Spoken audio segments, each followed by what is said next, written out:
नमस्कार, जोहार। मैं संजय और आप देख रहे हैं न्यूज झारखंड। चलिए जानते हैं सुबह से लेकर शाम तक की तमाम बड़ी खबरों को। पहली बड़ी खबर की बात करें तो झारखंड में रात 10 से सुबह 6 बजे तक लाउड स्पीकर पर पाबंदी उल्लंघन पर खैर नहीं। देश भर में इन दिनों दुर्गा पूजा की धूम है। झारखंड में भी यह त्यौहार धूमधाम से मनाया जाता है। उत्साह के रंग में भंग ना पड़े, इसके लिए प्रशासन स्तर पर तैयारियों के साथ दिशा निर्देश भी जारी किए जाते हैं। झारखंड राज्य प्रदूषण बोर्ड की ओर से गाइडलाइन जारी की गई है। नए निर्देश के तहत रात के 10 से सुबह 6 बजे तक के लिए लाउड स्पीकर के इस्तेमाल को प्रतिबंधित कर दिया गया है। नियमों का उल्लंघन करने पर कार्रवाई की जाएगी। राज्य प्रदूषण बोर्ड के सचिव की ओर से इस बाबत आदेश जारी कर दिया गया है। प्रदूषण बोर्ड की ओर से जारी आदेश में कहा गया है कि लाउड स्पीकर को लेकर जारी नए आदेश का उल्लंघन करना दंडनीय होगा। सार्वजनिक जगहों पर तेज आवाज में लाउड स्पीकर का इस्तेमाल नहीं किया जा सकता है। प्रदूषण बोर्ड ने विभिन्न क्षेत्रों के लिए ध्वनि की सीमा भी तय कर दी है। इसके तहत औद्योगिक क्षेत्र में 70 से 75 डेसिबल, व्यावसायिक क्षेत्र में 55 से 65 और आवासीय क्षेत्र में 45 से 55 डेसिबल तक ही साउंड रखनी है। वही शांत क्षेत्र यानी जहां अस्पताल, शैक्षणिक संस्थान, कोर्ट अथवा धार्मिक स्थल है, वहां के 100 मीटर के दायरे में यदि लाउड स्पीकर इस्तेमाल किया जाता है तो इसकी सीमा दिन में 50 डेसिबल और रात में 10 बजे तक 40 डेसिबल ही रखनी होगी। अगली बड़ी खबर की बात हो तो 9वीं और 10वीं के दिन बारिश का असर, जान क्या कहता है IMD का लेटेस्ट अपडेट।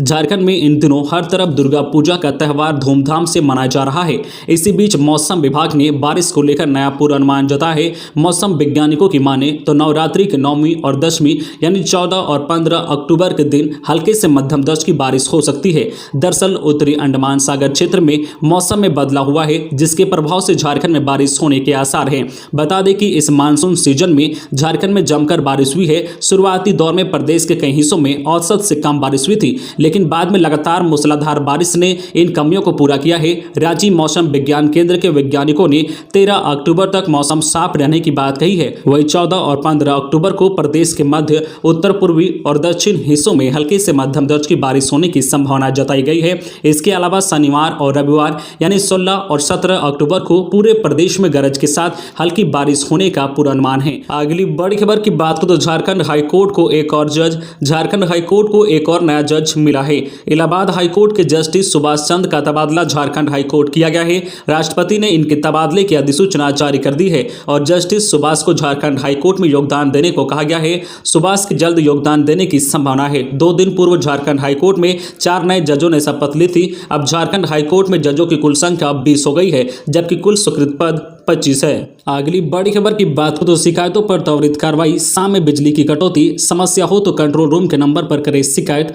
दुर्गा पूजा में राजधानी व इसके आसपास के क्षेत्रों में निर्बाध रूप से बिजली आपूर्ति के लिए अस्काडा सेंटर में वितरण निगम ने एक नियंत्रण कक्ष का गठन किया है। किसी भी क्षेत्र में बिजली की समस्या होने पर उपभोक्ता नियंत्रण कक्ष के टेलीफोन नंबर 0651249014 पर अपनी शिकायत दर्ज करा सकते हैं। इसके अलावा मोबाइल नंबर 9431135682 पर भी लोग अपनी शिकायत भेज सकते हैं। शिकायतों पर त्वरित कार्रवाई की जाएगी। इस संबंध में रांची के महाप्रबंधक के निर्देश पर नियंत्रण कक्ष के गठन के संबंध में आदेश जारी कर दिया गया है। नियंत्रण कक्ष में 2 पालियों में बिजली विभाग के अधिकारी उपलब्ध रहेंगे। खबरों में आगे बढ़ने से पहले आपसे रिक्वेस्ट है कि अगर आप चैनल को सब्सक्राइब नहीं किए हैं तो प्लीज चैनल को सब्सक्राइब करके बेल आइकन प्रेस कर दे, जिससे आपको झारखंड की हर छोटी बड़ी खबर का अपडेट आप तक पहुंचता रहे। चलिए बढ़ते हैं खबरों की ओर।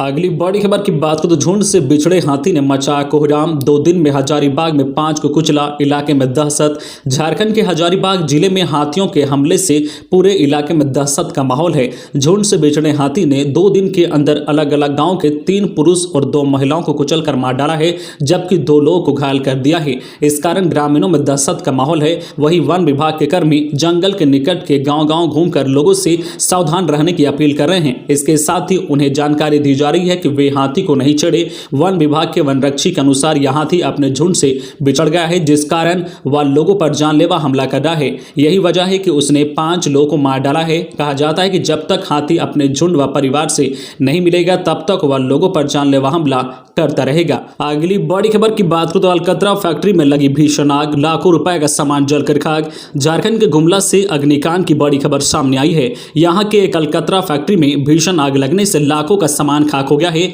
आग लगने का कारण पता नहीं चल सका है, लेकिन आशंका जताई जा रही है कि शॉर्ट सर्किट से प्लांट में आग लगी होगी। मंगलवार सुबह हुई इस घटना से कुछ देर के लिए अफरा तफरी का माहौल हो गया। जानकारी के मुताबिक अग्निकांड में तबाह अलकतरा का प्लांट गुमला जिला मुख्यालय से तकरीबन 5 किलोमीटर दूर उर्मी में स्थित है। यह इलाका सदर थाना क्षेत्र के अंतर्गत आता है। फैक्ट्री के मालिक रूपेश कुमार लाल ने बताया कि प्लांट में आग लगने से तकरीबन 7 लाख का नुकसान हुआ है। फैक्ट्री में आग लगने की सूचना पाकर अग्निशमन दल का दस्ता तत्काल मौके पर पहुंचा और 1.5 घंटे की कड़ी मशक्कत के बाद आग पर काबू पाया है।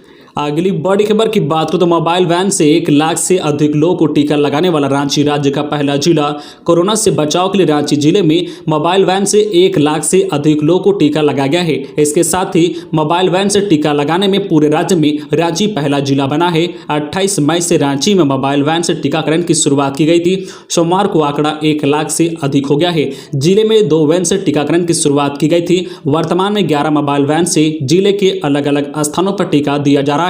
मोबाइल वैन से टीकाकरण के लिए रांची जिले में कंट्रोल रूम नंबर भी जारी किया गया है। 7546028221 पर कॉल कर लोग मोबाइल वैक्सीनेशन के लिए आग्रह कर सकते हैं। एक स्थान पर 50 से ज्यादा लोग होने पर जिला प्रशासन द्वारा उक्त स्थान पर मोबाइल वैन के माध्यम से टीकाकरण किया जाता है। अगली बड़ी खबर की बात हो तो रांची में पंडालों के पट खुले। मां के दरबार में इस बार भी कोरोना का साया। पंडालों से गायब है भव्यता। पूजा से ज्यादा सुरक्षा का रखा जा रहा है ख्याल। रांची के लगभग सभी पंडालों के पट श्रद्धालुओं के लिए खोल दिए गए हैं। इसके साथ ही पंडालों में लोगों के पहुंचने का सिलसिला शुरू हो गया है। इस बार पूजा पंडालों में कोरोना का अक्स स्पष्ट रूप से दिखाई दे रहा है। जिस भव्यता के लिए रांची के पूजा पंडाल जाने जाते हैं, इस बार वह पूरी तरह से गायब है। कुछ पूजा पंडालों को छोड़ दे तो हर जगह की रौनक फीकी है। सुरक्षा के दृष्टिकोण से सभी समितियों की तरफ से तैयारी तो की गई है, लेकिन समितियों के मुताबिक इस बार पिछले साल से लगभग 10 गुना से अधिक भीड़ होने की संभावना जताई जा रही है। ऐसे में इस भीड़ को सुरक्षात्मक दृष्टि से नियंत्रित कर पाना न केवल पूजा समिति के पदाधिकारियों के लिए बल्कि जिला प्रशासन के लिए भी मुश्किल हो सकता है। अगली बड़ी खबर की बात करें तो पूर्व सिंहभूम जिले के 1743 शिक्षकों को मिली ग्रेड 3 में प्रोन्नति। पूर्व सिंहभूम जिले के प्राइमरी व मिडिल स्कूल के 1743 शिक्षकों को ग्रेड 3 में प्रोन्नति देने का आदेश जिला शिक्षा विभाग ने पारित कर दिया है। इस संबंध में जिला शिक्षा अधीक्षक कार्यालय ने इससे जो आदेश निकाला है, इससे सैकड़ों शिक्षक लाभान्वित होंगे। दरअसल यह मांग विभिन्न शिक्षक संगठनों द्वारा वर्ष 2007 से उठाई जा रही थी। वर्ष 2006 में यह मामला लंबित था। जारी सूची में 800 से अधिक शिक्षक सेवानिवृत्त हो चुके हैं। इसमें से कई शिक्षक दिवंगत भी हो चुके हैं। शिक्षा विभाग ने जारी आदेश को वैचारिक आदेश बताया है, लेकिन यह वैचारिक शब्द सेवानिवृत्त होने वाले शिक्षकों पर लागू नहीं होगा। अगली बड़ी खबर की बात करें तो पर्यटन विकास के लिए केंद्र से भी राशि मांगेंगे। राज्यपाल रमेश बैस ने कहा है कि राज्य में जिस तेजी से पर्यटन के क्षेत्र में विकास होना चाहिए था, उतना नहीं हो सका है। इससे जुड़े अधिकारी इस दिशा में समर्पित भाव से कार्य करें।